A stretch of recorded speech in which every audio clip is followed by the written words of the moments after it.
This all started for us as a television project. The BBC was about to create a whole series of new television channels. How they were going to be branded was going to be a very important issue. The way the BBC designs its logos for television brands at the moment revolves around three elements. So the reason BBC World, this approach is also used for the radio networks. But these aren't the only logos the BBC owns. Ah, no. In fact, under the prevailing branding system, if it's got a name, it's got a logo. There's a logo for locations, the shop has a logo, even the...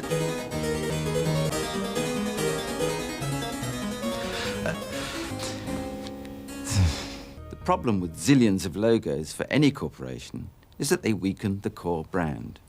Not only that, but they cost a lot of money, between $2,500 and $6,000 each. The first thing we needed to do was to ask the question, what's the most important part of the identity? And obviously, it's these three letters. More than anything else, they represent a famous brand. Well, actually, there are four sets of problems. Firstly, there are the technical problems. There are other technical problems, but these are problems enough. Not quite the values you want for a global corporation going into the 21st century. The problem here is that you can never get the brand names to look comfortable, and that costs. With all this criteria in mind, we were in the market for a typeface. This is what we call the Lovey argument.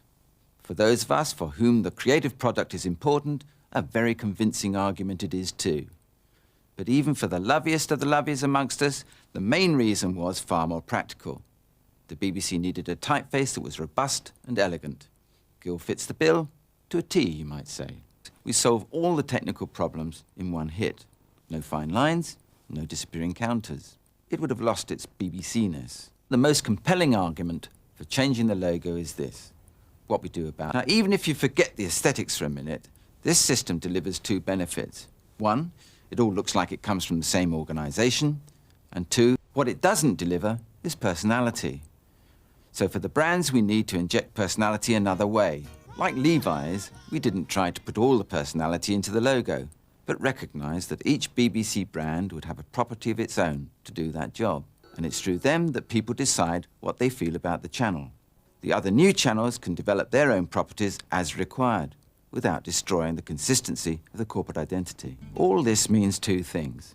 Firstly, it means a proportion of all BBC television channels in the future have been designed right now. The effect of this will be that the channel identities will be considerably cheaper to produce.